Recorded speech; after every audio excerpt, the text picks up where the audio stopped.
Pernah nggak sih kalian kepikiran gimana sebenarnya program-program nasional yang supermasif itu dirancang? Nah, di ulasan kita kali ini, kita bakal langsung membedah sebuah topik yang sangat krusial buat masa depan kita bareng-bareng. Kita akan kupas tuntas kenapa pergeseran paradigma kepemimpinan politik di Indonesia itu efeknya berasa banget ke kehidupan kita sehari-hari, dan kenapa negara kita benar-benar butuh yang namanya kebijakan berbasis bukti.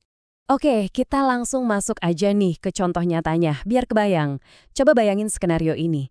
Apa jadinya kalau program raksasa, kayak makan bergizi gratis misalnya, tiba-tiba diluncurin tanpa riset ilmiah yang mendalam?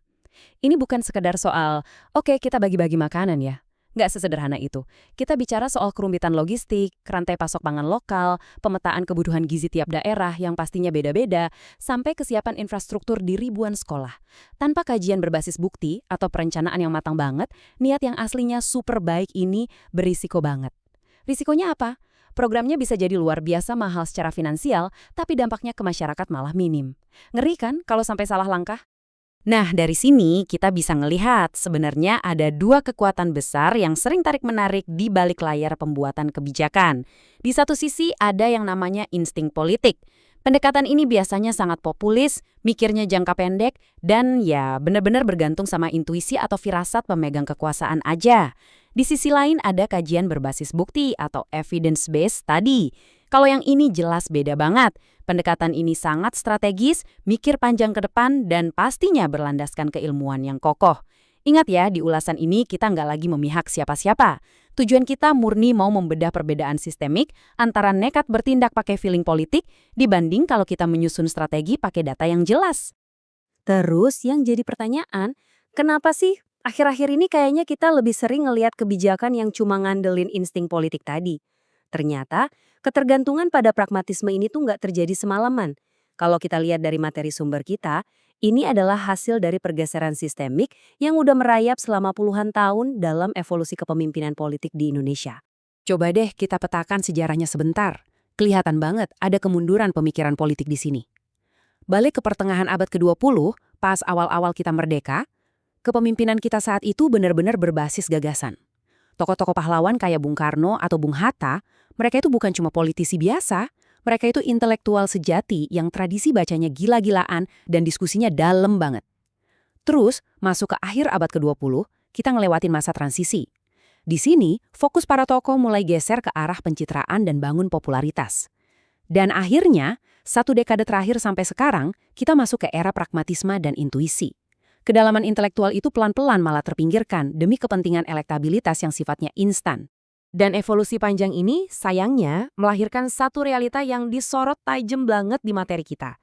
Ada satu kutipan yang bunyinya gini, banyak kebijakan publik lahir tanpa fondasi ilmiah yang memadai, ditentukan oleh intuisi politik dan pragmatisme jangka pendek. Kutipan ini benar-benar ngehajar tepat di inti masalah kita hari ini. Tata kelola pemerintahan modern kita lagi dalam tren yang berbahaya.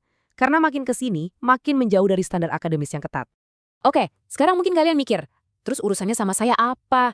Gini, bayangin gimana konsep-konsep politik yang kedengarannya abstrak di atas kertas itu, efeknya langsung berasa ke anggaran negara, yang mana itu berasal dari dompet kita juga sebagai wajib pajak. Kita lihat contoh lain dari sumber kita, kayak wacana program koperasi desa merah putih. Konsep kayak gini dinilai muncul cuma dari insting politik, yang pengen kelihatan populis, tanpa benar-benar ngitung kapasitas institusi di bawah siap atau enggak, atau ruang fiskal negara kita masih sehat atau enggak buat nanggungnya. Dan kegagalan perencanaan kayak gini tuh memicu efek domino yang serem. Langkah pertama selalu dimulai dengan niat yang baik, pastinya. Masuk langkah kedua, anggaran triliunan langsung dikucurkan. Tapi begitu masuk eksekusi di langkah ketiga, boom. Dampaknya ke masyarakat ternyata rendah banget karena nggak ada fondasi ilmiah buat nentuin apakah programnya bakalan tepat sasaran. Puncaknya di langkah keempat, muncul deh segudang masalah jangka panjang yang sama sekali nggak kepikiran dari awal. Ini nunjukin ke kita semua, niat baik aja itu nggak cukup. Kalau nggak ditopang dukungan keilmuan yang valid, ujung-ujungnya cuma jadi kegagalan operasional yang luar biasa mahal. Akibat dari siklus gagal tadi, benar-benar ngerugian kita buat jangka panjang. Pada akhirnya, kita terus-terusan kejebak di masalah sistemik yang sama. Angka kemiskinan susah turun, ketimpangan sosial terus melebar, tingkat literasi nasional kita jalan di tempat, ditambah manajemen sumber daya di institusi yang sangat nggak efektif. Kalau para pemimpin kita terus ngabaikan hitungan fiskal demi program populis, ya negara yang harus nombok harganya. Fakta mengejutkannya nih, Gara-gara masalah ini, Indonesia mulai kehilangan daya saingnya loh, dan kita mulai kesalip sama beberapa negara Asia Tenggara yang dulu posisinya jauh di belakang kita. Tapi tunggu dulu, jangan pesimis. Selalu ada jalan keluar kok.